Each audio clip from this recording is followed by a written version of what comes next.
Welcome to Quackalope. Thank you for being here. Today we're bringing you a preview on Temple Raider from Jack's Wild Games. And if you're looking for a fun, little bit of take that, simple family game, something that you could get for the holidays or gather around the table with anyone of any skill set, age level, etc., and have a good time, pick a little bit of fun, laugh quite a lot, Temple Raider might just be a game for you. We'll have a link at the top of this video description over to the Amazon listing where you can pick up a copy for yourself. But in this video, we're going to break down what this game is, a little bit about how it plays, and what your experience might be like if you decide to pick it up, so you can decide whether or not this is one you want to bring home for the friends and family. Wes Todd, since you love a bit of purposeful take that. Oh, yes. You want to talk about what this game is? Absolutely. So you are working to get your temple monument pieces down to the very bottom, and they're going to go down each row based on the dice that you throw. Now, you're going to be throwing one dice for every person that's with you plus one. So the very first person's going to grab two dice that correspond to something that they want. Now, you could either use the dice as it's listed or combine them together to equal, in this case, a total of 9. 5, 4, or 9.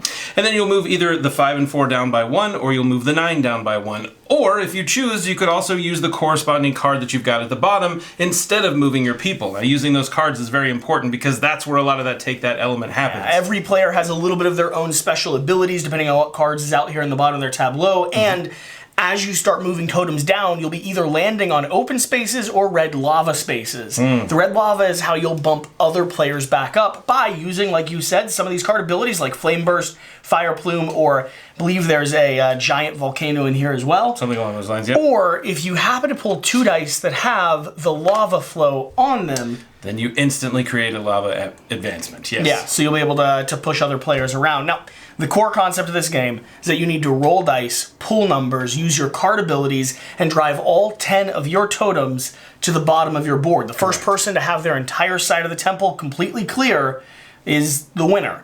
It sounds fairly simple, and in some ways it is, but there's a lot of little decisions you can make that will lead to more strategy and also lead towards entertaining player interaction. Absolutely. Using your cards as early as possible so you can cycle through your deck is very important. You also want to be mindful that when you're just taking that one die at the end of everyone else's turn, you're going to only be moving Temple Raiders that are from 6 or lower. So you always want to make sure that you're really pushing those big numbers down, or at the very least moving them across the die. And just making sure that your actual monuments are on dry, not lava locations helps protect you from the attacks that other players can make. Very much so. You can also strategically either use some of your cards, or if you can't take an effective action by drawing a die, move any one of your totems down to the left, which means you can actually position them in those lower numbers and try to set them up for a big play, like getting an escape hatch and dropping your lowest number the whole way down. Correct. That works really well if your lower number happens to be a 5, 6, 7. Yeah. Very satisfying. Very final satisfying, play. yes. So the core play experience here is fairly straightforward, but what you see when you actually get to the table, and we recommend 3 or 4 players. For sure. We've had a good time. The more people you have around the table, the more of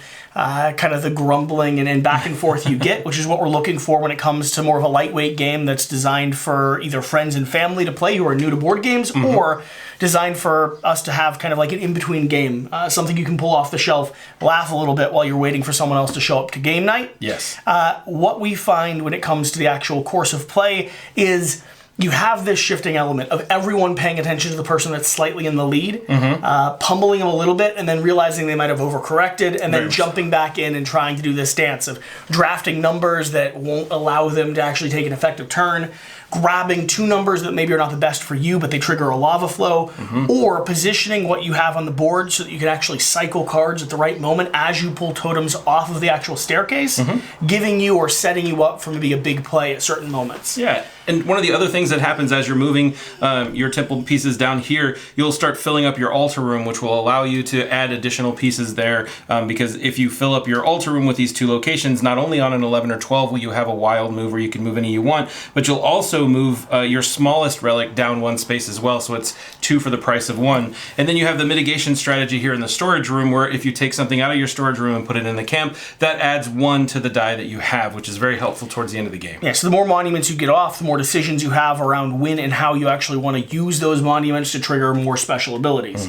Do you put them in your storage room early, giving you the chance to manipulate dice, but maybe not giving you that bonus for a wild 11 or 12? Or, like we normally do you lock off your altar room, sticking 2 people there, and then you start manipulating your dice after that point? The core cards that we have in the game are going to be as follows. I think these are some of the more interesting things. When you find yourself playing multiple times, like coming back around, oftentimes I'll find that using these in a very specific manner can be part of the core gameplay that I'm looking for. Like, for instance, having a trapdoor, having the card that allows you to search your deck, then pulling the trapdoor that allows you to have your lowest one escape at the point where everyone else is trying to mess with you because you're in the lead, and dropping your very last person off the staircase onto the tableau is one of the best closing arguments you can have. It feels very good. Feels very good. Yeah. Okay, It's very so Fire Plume. Now everyone has the same deck of cards, they just come out in a different order. Trigger an eruption. Also move your smallest relic. So the smallest number will move down. That's usually how these cards work. Your smallest ones come off the board a lot quicker than your higher level ones. And then triggering an eruption means any other player who has 1 on red you can choose is going to shift 1 up.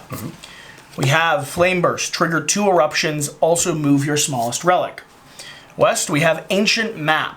That's going to be move your 7 relic, or you can move your smallest relic. Yeah, so some of these will manipulate specific numbers that go above those dice maximums. Like you said, you're always getting 1 die per round until it's your turn.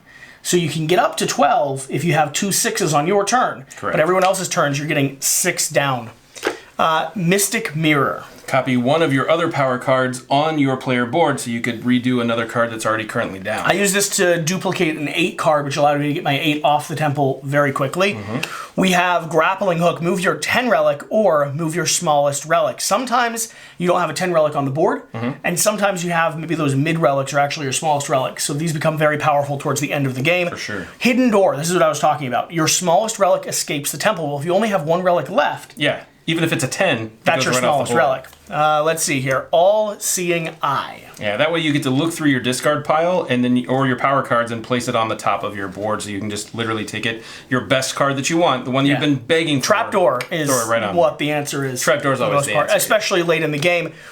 We have Lucky Coin. Move your 9 relic or move your smallest relic. Now, one thing to keep in mind, each of these has a number on the top of it. That's where you're actually going to be triggering them based off your die as well. And you could do multiple if you're able to.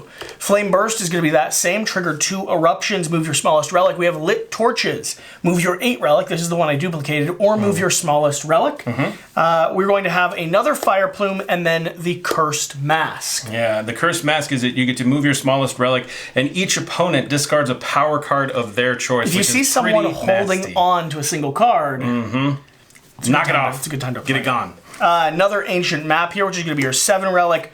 Love this card, West. Yes, the Sturdy Bridge, so you can move any relic down 2 steps, which means if you've got someone off on the first round, or the first layer there, you can take them completely off the board, which is really strong. Very nice, especially for the higher end numbers. Hate this card, West. Yes, the Booby Trap, so you can move any relic down 1 step, and then move any opponent's relic up a step. Even if they're not on a lava space. This Very is where you can really start messing with people, because you might be able to do something like shift them up onto a lava space, then have someone else come through and actually bump them up to the very top of their temple again. Quite fun. Tactical Roll. Move any relic on the board 2 spaces to the left or right. Now, when you draw a die that is not usable, you only get to move 1 space. This is only to the left. This is going to be doing 2 spaces to the left or right.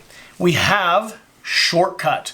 Move your 10, 9, or 8 relic, or move your smallest relic. So they are helping you out with those higher numbers. Volcanic Geyser. That's trigger 3 eruptions and also move your smaller relic. So not only are you moving 3 other pieces that are not yours back up, you're also moving your smaller relic down. And then the final thing, Dense Cobwebs. Move your smallest relic, end the round, which means everyone else doesn't get to draw a die. If someone is looking for a very specific action before it gets to their turn, this is a very good way to make sure they don't get that. Or if you rolled like all 6s, and it's really going to help everyone, This is a clutch play. Cut her down. Now, the last thing that I would like to mention when it comes to giving you a preview of Temple Raider is just the fact that I was very surprised because this is a straight to retail game. Yeah. Jack's Wild's Toys, I believe, is a company that has a lot of products out there in the world.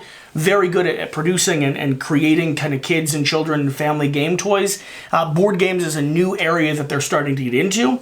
And when I opened this up, I was sort of expecting some of the stuff you see from, I'm not going to mention names, but some of the bigger guys? Some of the stuff you see in Walmart, for instance. Sure. And what I found was custom sculpts for every single one of our different creatures. Did you notice this? Yeah, they're all different, which is really They're cool. all different. The texture of these. And they're very Tell soft me that's and supple. not extremely satisfying. Yeah, it's great. And they fit really nicely in these squares so they don't fall out. They squeeze in so they don't fall out.